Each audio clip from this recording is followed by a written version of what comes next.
नमस्कार शेतकरी मित्रांनो, आजच्या ठळक बातम्या. लिलाव बंद राहिल्यामुळे बाजार समित्यांचे नुकसान, प्रशासनाने तोडगा काढावा, हमाल व्यापारी कामगारांचे हाल. नाशिक बाजार समिती गेल्या 25 दिवसापासून आहे बंद. व्हिडिओ शेवटपर्यंत नक्की पहा. सटाण्यात 8,000 क्विंटलची आवक. कांदा लिलावामध्ये सरासरी 1200 रुपये मिळाला भाव.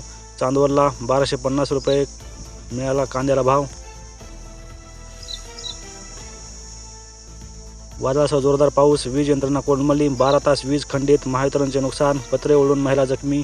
अहमदनगर जिल्ह्यात मुसळधार पाऊस. पंढरपूरच्या बंधाऱ्यात फक्त 2.25 मीटर इतकाच पाणीसाठा शिल्लक.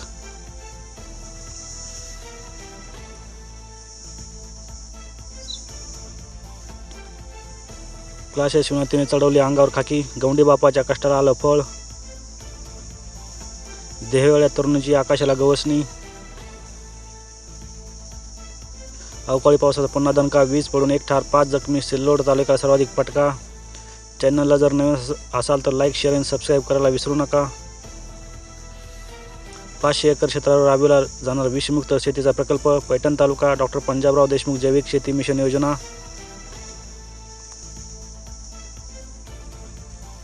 खत बियाण्यांचे दर चढे, शेतमालाचे मात्र रुतले गाडे. शेतकऱ्यांचे आर्थिक गणित कोलमडले, संकटाची मालिका सुरूच.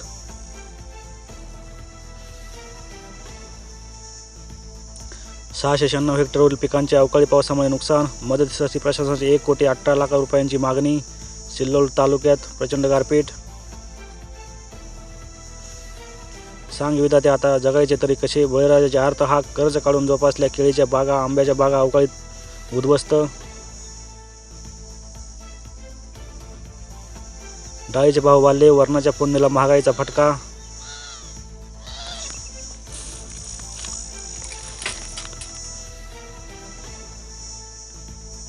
अजून किती दिवस सोयाबीन घरी ठेवायचे साहेब. मोंड्यात 1100 क्विंटल हरभऱ्याची आवक.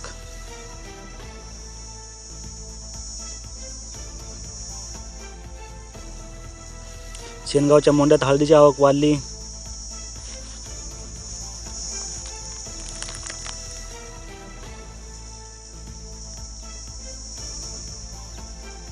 पशुपैदास क्षेत्रावर पशुधनाचं दूध उत्पादन वाढवा. नागपूरच्या पथकाने केली पाहणी. अधिकारी कर्मचाऱ्यांना सूचना.